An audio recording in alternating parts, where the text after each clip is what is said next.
Algunos de ustedes saben que soy un poco adicto a los documentales, y creo que adicto podría ser la palabra correcta porque no recuerdo los nombres de ninguno de los documentales que veo. He visto tantos de ellos ahora que la gente dirá, hombre, mencionaste eso una vez en un sermón, y yo diré, sí, no sé cómo se llamaba. Puedo contarte un poco sobre eso. Puedo contarte la trama o lo que sea. La razón por la que te digo eso es porque quiero hablarte de un documental esta mañana del que no sé el nombre. Me encanta la Segunda Guerra Mundial. Bueno, me encanta, ya sabes, la historia de la Segunda Guerra Mundial. No amo la Segunda Guerra Mundial, pero me entiendes.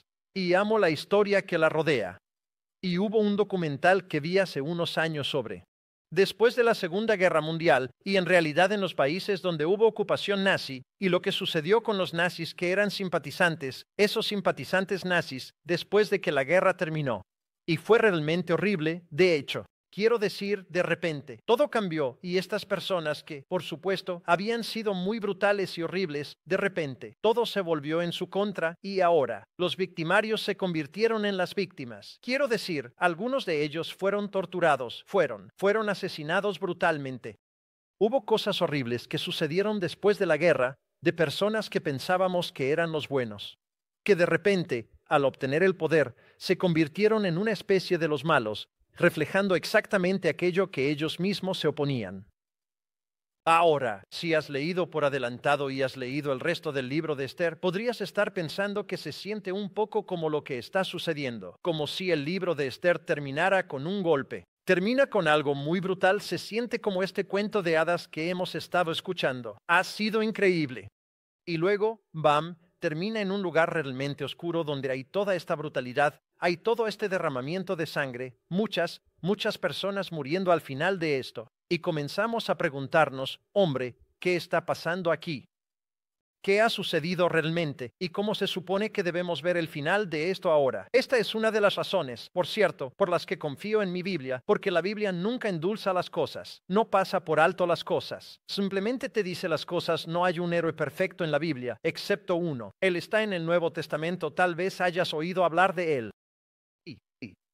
Pero aparte de eso, todos tienen algún tipo de reputación manchada. Todos luchan contra las imperfecciones y si quieres ver tus imperfecciones y las de ellos salir a la luz, solo ponlos en el poder. Ponlos en una posición donde puedan tomar ese poder y abusar de él y así, tal vez mientras leemos el libro de Esther, se siente un poco como si eso es lo que está sucediendo, que llegas al poder y ahora el poder es embriagador. Y hombre, tú, quiero decir, Lord Acton, creo que es quien dijo que los grandes hombres son casi siempre hombres malos. Las grandes mujeres son casi siempre malas mujeres. Quizás eso es lo que está sucediendo en el libro de Esther. Finalmente, ellos llegan al poder en Esther 9 y 10. Tienes a Mardoqueo, Esther, quienes ahora han ascendido al lugar más alto, reina y segundo al rey de la pobreza a la riqueza. Ellos estaban despojados de sus derechos. Ahora se encuentran en el centro del poder y se convierten en un reflejo de los tiranos a los que se oponían. ¿Es eso lo que está sucediendo al final de Esther en Esther 9 y 10? Bueno, no lo creo, no creo que eso sea lo que está sucediendo, y quiero mostrarte por qué. No estoy seguro. No creo que así debamos ser. Leyendo Esther 9 y 10 quiero mostrarte algunas cosas, y lo primero que quiero que veas es un patrón. Hay un patrón que verás a lo largo de toda la escritura que vas a ver aquí, y lo describiré en un minuto, así que comienza en el capítulo 9. Si tienes una Biblia o una aplicación de Biblia, o si quieres hacer una búsqueda en Internet y buscar Esther 9, míralo. Y estoy en la versión estándar en inglés, así que leeré esto para ustedes. Bien, comenzando en el capítulo 9, versículo 1. Ahora en el 12º mes, que es el mes de Edad, en el día 13 del mismo, cuando el mandato y edicto del rey estaban a punto de ser ejecutados, en el mismo día en que los enemigos de los judíos esperaban dominar sobre ellos, ocurrió lo contrario. Los judíos ganaron dominio sobre aquellos que los odiaban. Bien, así que avanzamos rápidamente, y si terminaste el capítulo 8, terminamos allí, y ahora estamos 9 meses en el futuro desde el final del capítulo 8. 8. Es el día del juicio final. Es el día del que hemos oído hablar desde el capítulo 3, 4, 5, cuando escuchamos sobre este edicto que Haman creó para la aniquilación de los judíos. Y ahora hay este otro edicto que fue creado y que ha sido enviado. Escuchamos sobre eso la semana pasada, enviado por mensajero.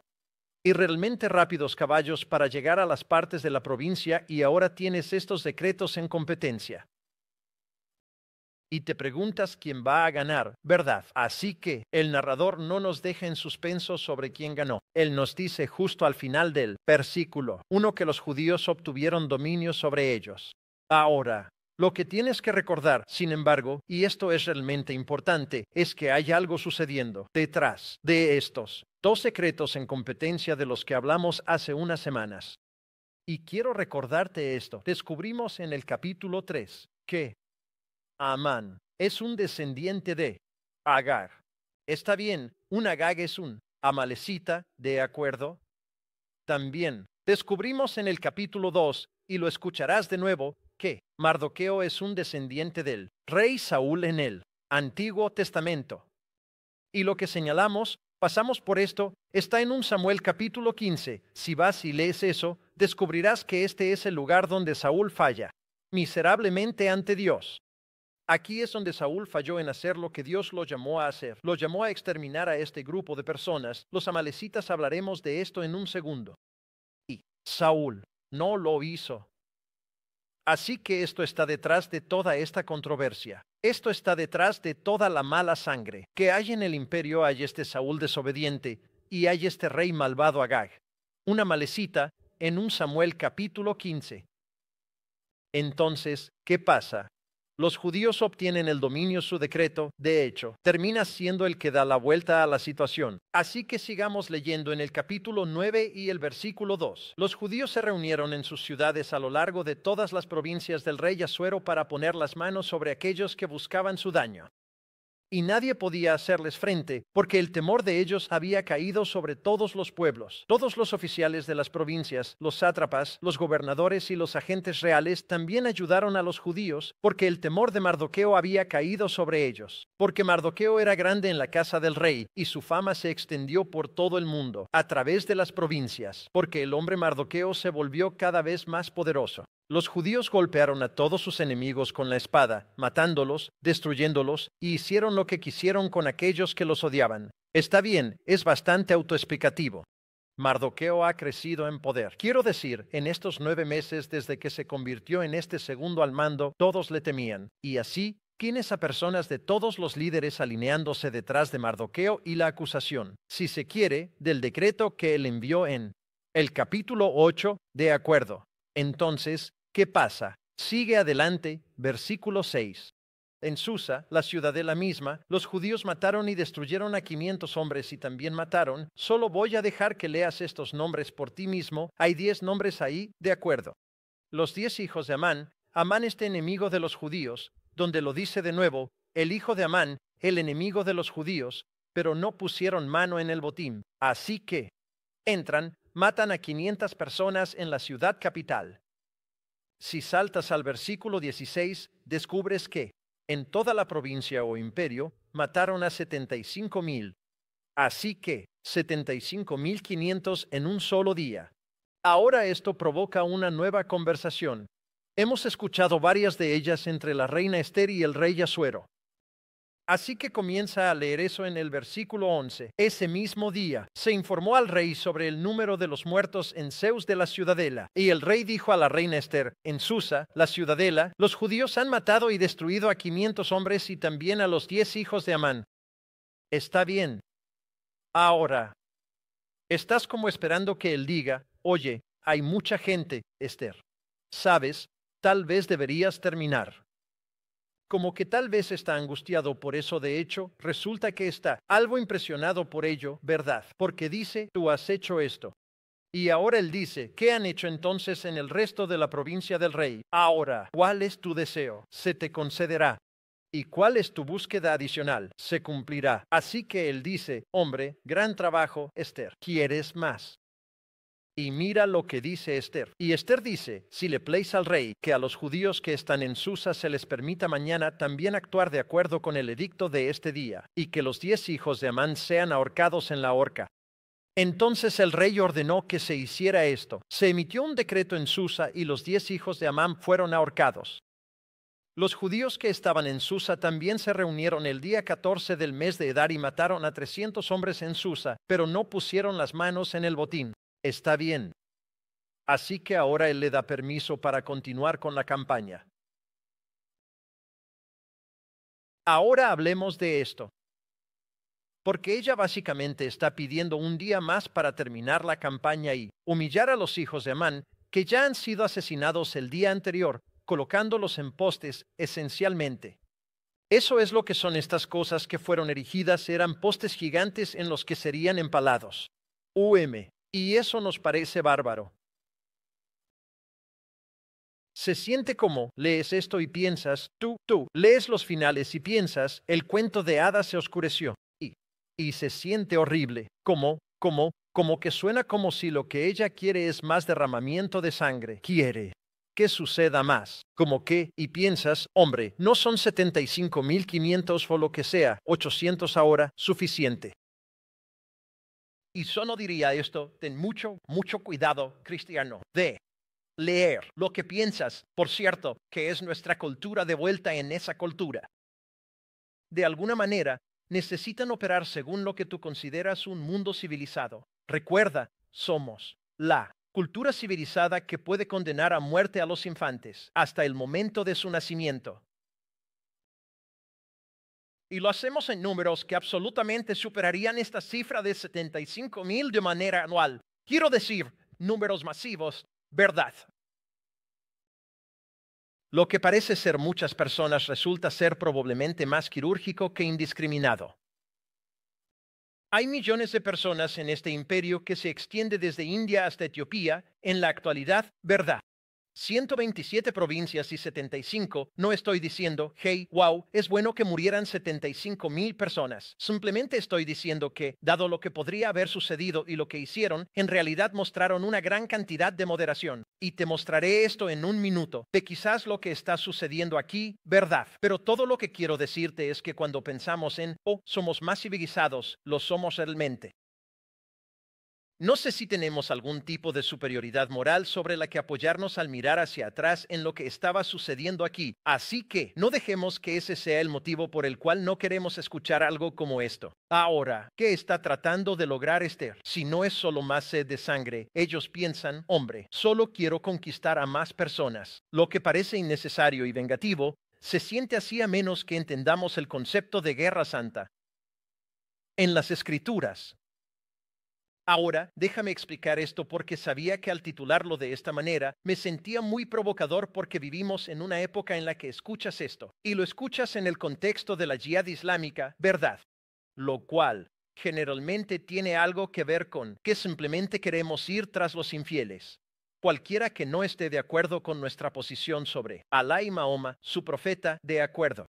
Bueno, eso no es lo que está sucediendo aquí, como dije. Podrían haber asesinado a muchas más personas y no lo hacen. Esto no significa que simplemente vamos a ir tras de cualquiera que no sea judío. Eso no es lo que sucedió aquí. Está bien. Esto no es una yihad islámica y quiero mostrarte lo que realmente está sucediendo aquí. Así que miren hacia abajo conmigo y vean el versículo 10 y vamos a ver solo un par de versículos. Quiero mostrarles este estribillo. Ya me has oído decirlo 3 veces. En el versículo 10, al final del versículo 10, dice que matan a los hijos, ¿verdad? Los empalan, lo que sea. Y luego dice, pero no pusieron la mano en el botín. ¿Ves eso? Baja al versículo 15, y en el versículo 15, los judíos estaban reunidos en Susa, mataron a los 300, pero no pusieron las manos en el botín. Y luego miras el versículo 16, lo mismo, 75.000, pero no pusieron manos en el botín. Ahora, ¿por qué escuchamos esto 3 veces? Porque el escritor sigue diciendo que no hicieron eso. Bueno, primero que nada, si regresas al decreto de Amán o al decreto de Mardoqueo en el capítulo 8, en realidad hay permiso. Entra, puedes defenderte y puedes llevarte el botín de cualquiera que te ataque. No lo hacen. ¿Por qué? Porque no toman el botín. ¿Qué está pasando que les impide hacerlo? Bueno, quiero sugerirte que lo que está sucediendo aquí es que ellos entienden que lo que están procesando aquí es una guerra santa. Es decir, lo que están haciendo aquí es ir tras los enemigos de Dios. Este es un conflicto sagrado en sus mentes. Están siendo obedientes a Dios en lo que están haciendo. Está bien, ahora de nuevo, recuerda que hay un patrón. Vas a ver esto, especialmente si vas y lees el libro de Josué. Leerás en el libro de Josué, y también sucede antes de él, pero la mayor parte de esto ocurre en el libro de Josué y en otros lugares. Verás que hay momentos, no siempre, en los que Dios dice, quiero que entres en la ciudad y quiero que la dediques a la destrucción. Usa esas palabras. Ahora, eso es un término cargado, si se quiere, en el lenguaje del Antiguo Testamento. Aquí está la idea. Dedicar algo es casi como si fueras a devolverme esto como una ofrenda y no vas a quedarte con nada.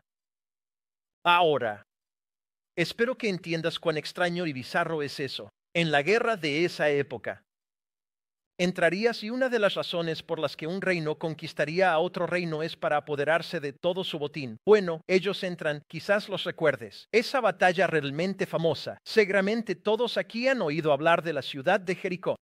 A Josué se le dijo que fuera a Jericó y Dios le da un plan de batalla y todo eso. Y las murallas de Jericó caen, todo eso, y a Josué se le dijo que dedicara esa ciudad a la destrucción. Lo borras todo y no dejas nada, ni una sola cosa para ti. No tomas nada, si se quiere, de los salarios del pecado. Todo regresa a Dios como una ofrenda. Si sigues leyendo en Josué, llegas entonces a la siguiente batalla, que es la batalla de Ai. Se escribe literalmente Ai. Y él se va, y ellos pierden esa batalla. Y Josué está como, Dios, ¿qué pasó?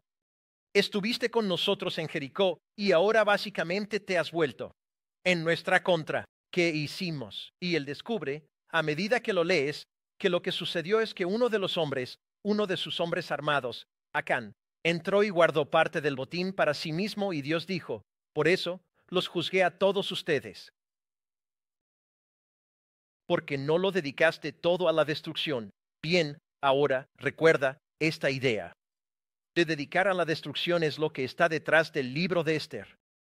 Tienes a Amán, que desciende de un rey amalecita llamado Agag. Tienes a Mardoqueo, que desciende de Saúl, un rey israelita. Y si regresas a un Samuel 15, descubrirás que ahí está el génesis de esto. Dios dice, ve y aniquila a los amalecitas, devuélvelos a la destrucción. ¿Y qué hace Saúl? Saúl dice, guardaré todo el buen botín, todas las buenas ovejas, ganado y bueyes, y todo lo que no vale la pena se lo daré a Dios. Y el profeta Saúl aparece y dice, ¿qué has hecho, Saúl? Él dice, bueno, yo guardé lo bueno y voy a sacrificar esto al Señor más tarde. Y él les dice, esencialmente, Saúl, ahora que has rechazado ser obediente a Dios, has sido rechazado como rey. Y lo que sucede allí es que si lees la historia, Saúl comienza a deslizarse precipitadamente fuera de la escena y, en última instancia, es depuesto y David asciende en su lugar. Él es rechazado. ¿Por qué? No lo hizo. No obedeció lo que Dios le mandó. Ahora volvamos a Esther. Esta es la disputa que ha estado hirviendo durante siglos para cuando llegues aquí. Y aquí está Esther. Y los judíos básicamente diciendo, vamos a corregir ese error del pasado. Vamos a entrar y vamos a reemplazar nuestro fracaso o el fracaso de Saúl y el fracaso del pueblo con obediencia a Dios. Uno de los principios que aprendemos a medida que hemos recorrido esto es que, sabes, tu pasado no es tu futuro si permites que Dios entre en tu presente. Esto es lo que Esther y la gente están haciendo. Está bien, nuestro pasado nos ha atormentado todo este tiempo y no queremos que esa desobediencia esté en nuestro futuro, así que queremos a Dios en nuestro presente. Así que la solicitud de Esther, que quiero que escuches, no es desobediencia, no es algo de sed de sangre.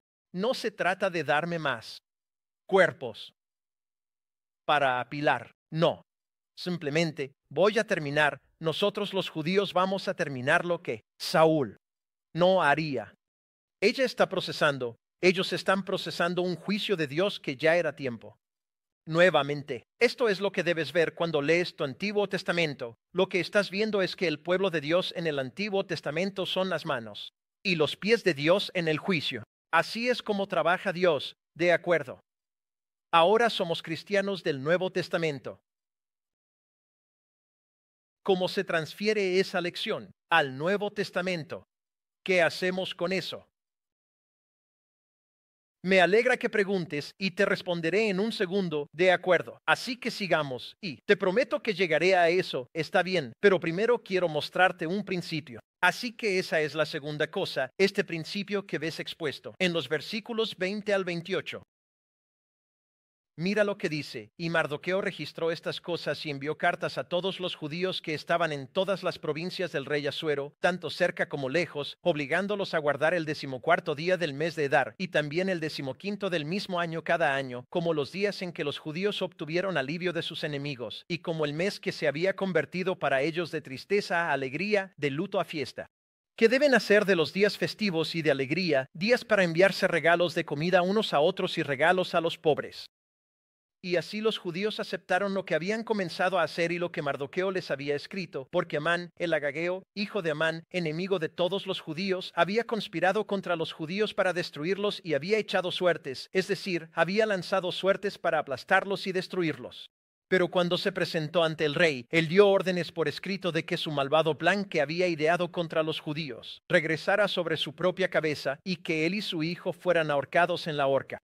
Por lo tanto, llamaron a estos días Purim en honor al término Per. Por lo tanto, debido a todo lo que estaba escrito en esta carta y a lo que habían enfrentado en este asunto, a lo que se había hecho, a lo que les había sucedido, los judíos se obligaron firmemente a sí mismos y a su descendencia y a todos los que se unieran a ellos, que sin falta guardarían estos 2 días de acuerdo con lo que estaba escrito y en el tiempo señalado cada año, que estos días deberían ser recordados y observados a lo largo de cada generación y cada clan, provincia, ciudad, y que estos días de Purim nunca deberían caer en desuso entre los judíos, ni debería cesar la conmemoración de estos días entre sus descendientes, así que todo lo que tienes aquí es esta idea de donde proviene Purim, este festival. Así es como sucedió. Se requiere que celebren esta fiesta anual. Aún sucede hoy en día. Si conoces a judíos devotos, entonces celebrarán la festividad de Purim. El día que fue, recuerda, si regresas a la historia, el día que Haman seleccionó para la destrucción de los judíos, resulta ser el día que Dios seleccionó para su liberación. Ahora, ¿qué están celebrando en Purim? Bueno, están celebrando, ¿verdad? Esta liberación, pero solo míralo, ¿verdad? Primero que nada, van a hacer esto cada año, lo que significa que van a mirar hacia atrás y recordar. Van a recordar lo que Dios ha hecho por ellos.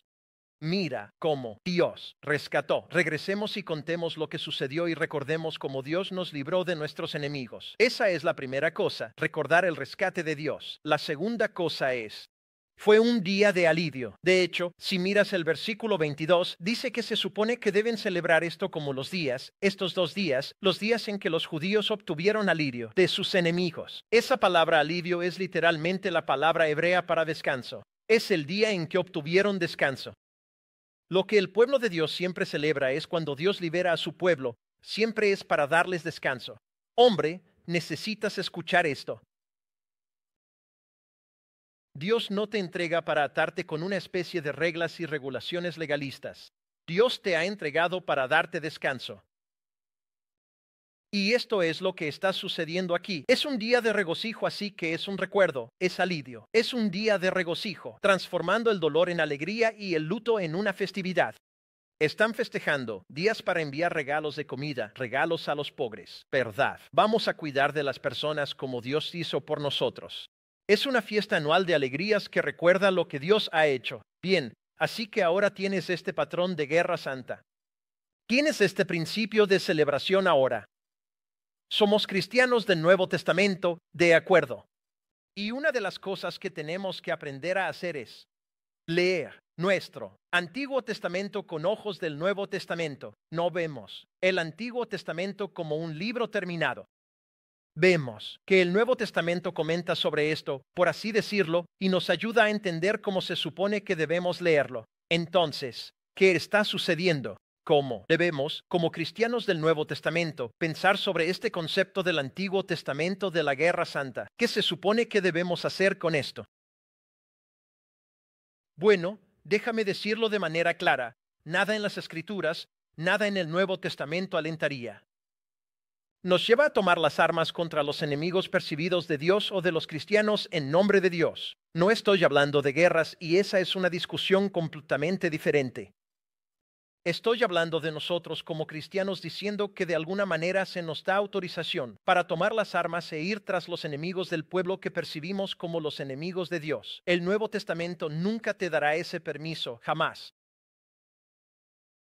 Sin embargo, los autores del Nuevo Testamento van a hablar sobre algunas cosas en el Nuevo Testamento con un lenguaje reminiscentemente de Guerra Santa.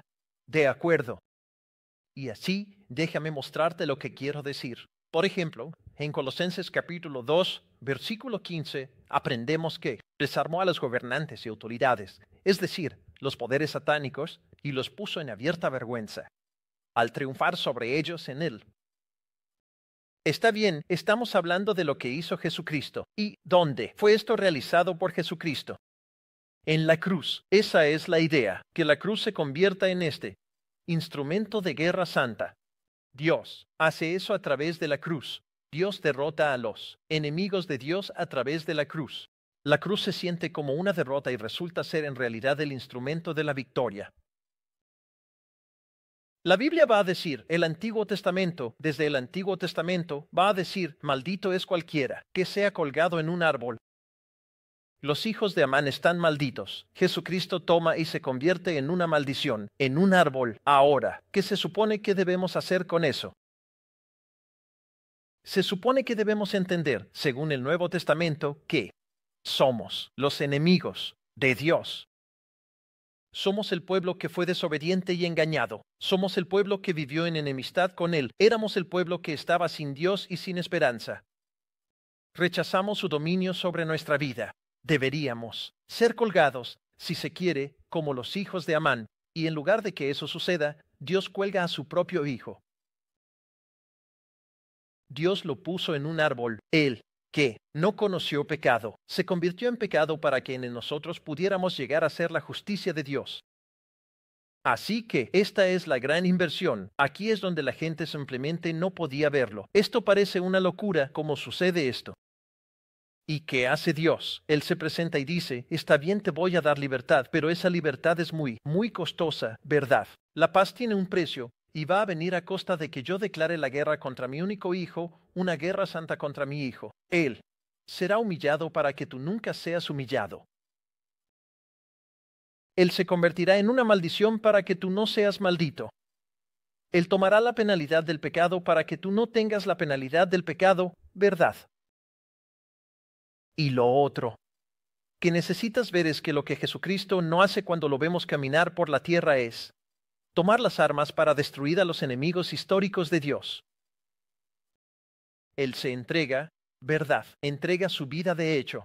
Dice que a través de la cruz, Pablo va a decir en Efesios, Pablo básicamente está diciendo, mira, tienes estos dos grupos en guerra en el mundo del antiguo cercano oriente, judíos y gentiles. Pablo dice que a través de la cruz, Dios mató la enemistad entre estos dos a través de la cruz de Jesucristo. Es lo que dice Efesios capítulo 2, versículo 4, porque Él mismo es nuestra paz, quien nos ha hecho a ambos uno, y ha derribado en su carne la pared divisoria de hostilidad, para que pudiera crear en sí mismo un nuevo hombre en lugar de los dos, haciendo así la paz y reconciliándonos a ambos con Dios en un solo cuerpo a través de la cruz, matando así la hostilidad. ¿Ves lo que Dios busca? ¿Ves por qué lo que sucede en la iglesia realmente importa? Que Dios está eliminando la enemistad entre las personas. Que Él viene y dice, hombre, esto es lo que busco. Ya seas demócrata o republicano, o si hay conflictos étnicos en tus círculos, lo que sea. Dios viene, Jesucristo llega y dice, hombre, quiero traer paz entre estos. Y el único lugar donde podemos hacerlo es a través de la cruz de Cristo. Esto es lo que vino a destruir. Y utiliza un lenguaje de guerra santa para describirlo. Lo mató. Fue tras de él su objetivo al hacer eso, pero hay otra área de la vida de Cristo donde vemos lenguaje de guerra santa. Y, por supuesto, esa es toda la vida en Cristo, ¿verdad? Efesios capítulo 6, no luchamos contra carne y sangre, sino contra ¿qué? Contra poderes sobrenaturales. Va a decir Pablo, hay cosas que quieren derrotarte. La mayor batalla en tu vida no es contra personas malvadas. Es concebible que realmente creamos que estas fuerzas existen. Y hay estas fuerzas que quieren tentarte a pecar y que a menudo tienen éxito. Y Dios dice, hombre, eso es contra lo que guerreamos. Eso es contra lo que luchamos. Por eso tomamos lo que se llama la armadura de Dios, ¿verdad? La tomamos no para luchar contra nuestros enemigos, sino para combatir al enemigo que quiere derribarnos. Para eso es todo esto. Así que mira, sé que muchos de nosotros miramos nuestras vidas y pensamos, hombre, lucho con este pecado y parece que nunca puedo superarlo. Estás en una guerra. Siento que estoy en un ambiente donde mi fe es ridiculizada. Me tienen en desprecio. Estoy cansado de lo que se siente como una batalla diaria. Escucha, una de las cosas que nos ayudará es si entendemos en nuestra mente que estamos en guerra, no contra otras personas. Hay una guerra en curso por tu vida, por mi vida. Y si reconozco que estoy en una guerra, entonces de repente la batalla es como, está bien, lo entiendo. Eso es lo que sucede cuando estás en tiempos de guerra. Mira, demasiados de nosotros pensamos que deberíamos vivir en perfecta paz cuando hay una guerra rugiendo a nuestro alrededor por nuestras almas para tentarnos a pecar y nos sentimos cansados por ello, ¿verdad? Pero escúchame, esta guerra comenzó desde Génesis 3:15, cuando Adán y Eva pecan y Dios viene y dice, sabes, mujer, esto te va a pasar a ti, y hombre, esto te va a pasar a ti. Luego mira a la serpiente y dice, maldito seas. Luego nos da ese maravilloso versículo en el capítulo 3, versículo 15, donde dice que la semilla de la mujer va a aplastar la semilla de la serpiente. Eso inauguró algo que Dios va a estar trabajando para aplastar al diablo. Sus obras, efectos en nuestro mundo, y en última instancia, lo llevará a cabo por completo. Así que escucha, anímate, Cristo. Cuando sientas que quieres rendirte, recuerda, Pablo dice en Romanos capítulo 6, que el Dios de paz pronto aplastará a Satanás bajo tus pies. Así será. Eso está por venir. Esa es nuestra esperanza y así nos aferramos, soportamos y no nos rendimos. Hay una guerra santa, no es contra la gente de tu vecindario, no es contra tus enemigos políticos, es contra principados y poderes y cosas que quieren arrastrarte hacia abajo, que quieren hacerte pecar, que quieren alejarte de una relación con Jesucristo, ¿verdad? Esa es la guerra en la que estamos y está ardiendo a nuestro alrededor, ya sea que la reconozcamos o no. Así es como pensamos sobre la Guerra Santa, pero ¿cómo pensamos sobre estas celebraciones del Antiguo Testamento, como Purim? Bueno, creo que Esther nos ayuda aquí, ¿verdad? El punto de todo. Podríamos decir que la razón más básica por la que el autor del libro de Esther se sentó a escribir la historia de Esther fue simplemente para explicar a una audiencia, porque tenemos este festival llamado Purim. ¿De dónde vino eso? ¿De qué se trata? ¿Qué intenta lograr? Y así, va a decir, bueno, les voy a contar toda la historia de fondo, les voy a dar el porqué y el cómo de cómo esto llegó a culminar en los capítulos 9 y 10. Se trata de recordar el descanso salvador de Dios, de cómo Dios rescata a su pueblo, y luego regocijarse en eso. De verdad, debería ser un tiempo de gran alegría al recordar eso. Algunos de ustedes probablemente leyeron sobre los puritanos en, ya saben, alguna clase de literatura occidental de secundaria, y probablemente lo eran, ya sabes, como que eran este tipo de personas sombrías, tristes, deprimidas. H.L. Mencken, creo, dice que el puritanismo es el miedo persistente de que alguien en alguna parte pueda ser feliz, ¿verdad? Esa es la idea, que tal vez eran solo estas personas realmente infelices. La realidad es que eso simplemente no es cierto. Si realmente entiendes lo que estaba pasando con los puritanos, entiendes que son personas que no queremos perseguir nuestra felicidad como locos. Una de las razones por las que tuvieron esta mala reputación es porque no celebraban la Pascua ni la Navidad. Piensas, vamos, como que relájate, ¿verdad? Así es como nos sentimos, porque no celebraron la Pascua o la Navidad.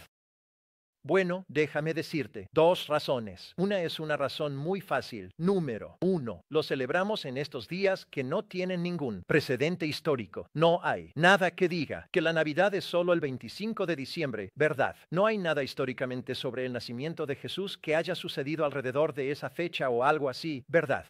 Y entonces, ¿quién en el mundo puede entender la Pascua? ¿Verdad? La Pascua se mueve todo el tiempo entre 2 meses. Y así no hay nada en la Biblia que diga que la Pascua debe ser el primer domingo después de la primera, ya sabes, luna llena después del primer día de la primavera, de acuerdo. Así es como se determina, por cierto, pero nada en las Escrituras nos dice eso, ¿verdad?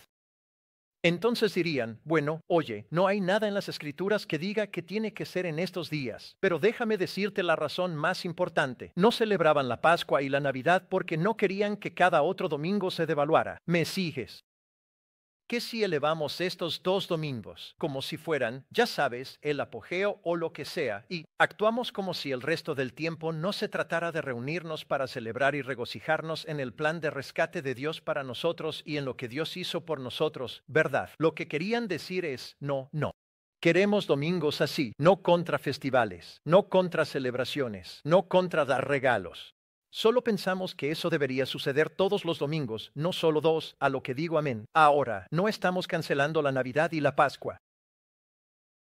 Simplemente estamos diciendo que esa debería ser la postura de un cristiano cuando entramos a la iglesia. Debería haber un sentido. ¿De qué estamos aquí para celebrar el rescate? De Cristo, ¿verdad? ¿Cuántos de nosotros podemos mirar hacia atrás, hombre, cuando creímos por primera vez y qué maravilloso fue que Dios me rescataste? No puedo creerlo, no puedo creer que lo merezca, no puedo creer que estoy salvado. Y ahora hemos estado caminando con Jesús durante años y el domingo se siente como, sí, solo voy a la iglesia el domingo. Debería haber algo en esto que simplemente diga, hombre, esta es una celebración. Nos reunimos para agradecer a Dios y para celebrar y regocijarnos. Y lo que Él dijo que debería suceder cada domingo. Así que estas celebraciones del Antiguo Testamento, casi todas, apuntan a la liberación de Cristo que se cumple en Jesús. Y venimos cada domingo a celebrar a Jesús. Así que no estamos obligados a mantener estas celebraciones del Antiguo Testamento.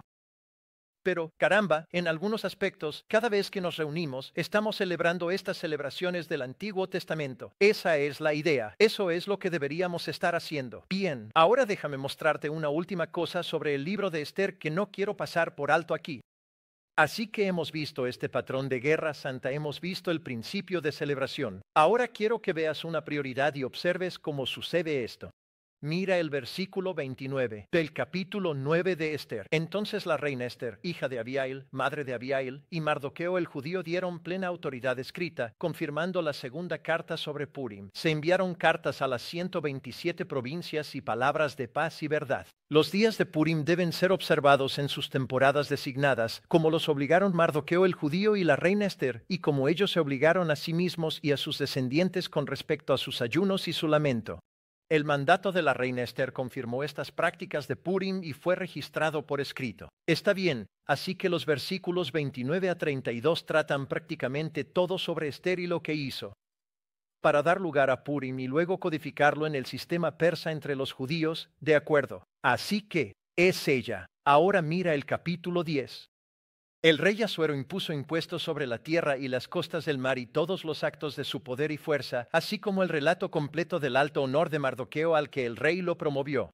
No están escritos en el libro de las crónicas de los reyes de Media y Persia porque Mardoqueo el judío era el segundo en rango del rey Asorá y era grande entre los judíos y popular entre la multitud de sus hermanos, porque buscaba el bienestar de su pueblo y hablaba paz a todo su pueblo. Está bien, si los versículos 29 a 32 tratan principalmente sobre Esther, el capítulo 10, versículo 1 al 3 trata principalmente sobre Mardoqueo. Así que aquí están las dos figuras, que son prominentes en el nacimiento de Purim. Y podemos mirarlos y decir, Dios, gracias a Dios que Dios los usó. Y el pueblo, ya sabes, el pueblo judío miraría y diría, gracias a Dios Dios los usó para lograrlo. Así que queremos terminar este cuento de hadas con, y vivieron felices para siempre, excepto mira el capítulo 10, versículo 1. El rey Asuero impuso un impuesto sobre la tierra y las costas del mar. Y todo lo demás está escrito en las crónicas de los reyes de Media y Persia.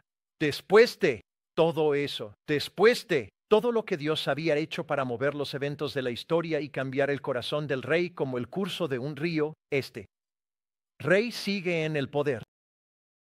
Este rey tirano, este rey que hace lo que quiere, este rey que impone impuestos.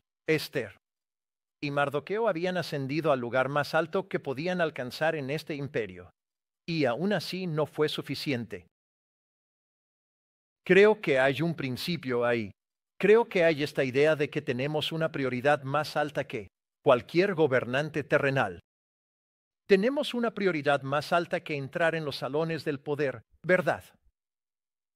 Que mantengamos nuestros ojos en la prioridad de nuestro rey. Aún hay un mejor rey por venir. Aún hay un Salvador que necesita venir. Escucha. Aquí hay una de las cosas que vas a hacer mientras lees el Antiguo Testamento. Cada uno. Por eso te dije que confío en la Biblia, porque nunca pinta un cuadro perfecto. Nos dice que todos estos reyes tenían defectos. Puede ser el mejor rey y aún así hay fallas, aún hay pecados, aún hay cosas con las que lidian. Y cada vez que nos vamos, decimos, ojalá, ojalá, ojalá, ojalá hubiera un rey mejor que este. Y espero que dejes el 5 de noviembre. Creo que desearía que hubiera un mejor presidente que este. Desearía que hubiera un mejor gobernante en este mundo que este. Debería haber, en cierto sentido, un hambre. Escucha, creo que uno de los principios que aprendemos en el libro de Esther es que te causa gran alegría y celebración y ligereza de corazón, y que te causa llorar. Si imagino que el 6 de noviembre de este año, creo que es el 6 de noviembre, el día siguiente habrá una gran alegría y habrá un luto severo, severo. Como si hubiera algo catastrófico, sé dónde te posicionas en estas cosas, ¿verdad? Solo te lo estoy diciendo. La mitad de ustedes probablemente está como, nuestro tipo, nuestra chica, y la otra mitad, no, el mundo se está acabando. Escuchen, ninguna de esas es una respuesta cristiana. La respuesta cristiana es, estoy esperando a un mejor rey. Gracias a Dios, gracias, de verdad. Gracias a Dios que vivimos en un país donde tú y yo podemos reunirnos así. Alabado sea Dios, no temo que alguien entre por estas puertas y me dañe. Tú tampoco, o no estarías aquí. ¿Verdad? Ese es un maravilloso y gracioso regalo de Dios. Y aunque nuestro sistema es bueno, sigue estando roto, ¿verdad? Está tan roto y anhelamos algo más. Así que, cristiano, esto es lo que hacemos. No fijas tus ojos en un presidente, un pastor o un padre. Fijamos nuestros ojos en Jesús, el autor y consumador de nuestra fe. Eso es lo que Esther nos señala en última instancia. Hay un rey en el poder. Maldita sea, pensé que esto iba a terminar bien, él sigue ahí. Y eso es porque hay un mejor rey que viene. Oremos. Esther, gracias. Te agradezco por este libro. Agradezco cómo nos enseñó y guió. Y ahora, solo oro para que, Señor, apliques la palabra a nuestros corazones. Dios, te ruego que en este patrón de guerra santa, Señor, no nos cause tomar las armas contra las personas, sino que, Señor, seamos radicales en nuestra guerra contra el pecado. Sabiendo que tenemos el poder del Espíritu Santo resonando dentro de nosotros como creyentes en Jesús para ayudarnos a luchar, llevar a cabo y ganar la guerra que está en nuestra contra. Señor, te agradezco por este principio de celebración, que Dios, cada fin de semana, cada domingo, tenemos la oportunidad de reunirnos con el pueblo de Dios y celebrar. Esto es lo que has hecho por nosotros. Y luego Dios, la prioridad de nuestro Rey. Señor, tenemos un rey y él reina y gobierna. No importa cómo nos parezca, cómo le parezca al mundo, podemos ser ridiculizados. La gente puede menospreciarnos, pero sabemos que hay un rey de reyes y un señor de señores que reina sobre todo. Y hoy nos arrodillamos ante él. Dios, oro. Oro por cualquiera que esté aquí hoy, que no tenga una relación con Jesús, que no haya venido a ti a través de Jesucristo, que hoy pueda ser un día en el que entiendan que Jesús vino a resolver el mayor problema que jamás tendrán, el problema del pecado, el problema de la separación de Dios que no podemos remediar por nuestra cuenta. Que, Señor, miren a Jesús, que vuelen hacia Jesús, que corran hacia Jesús, para que este problema del pecado y de Dios sea resuelto Oramos. Te amamos, te agradecemos y pedimos esto en el nombre de Jesús. Amén.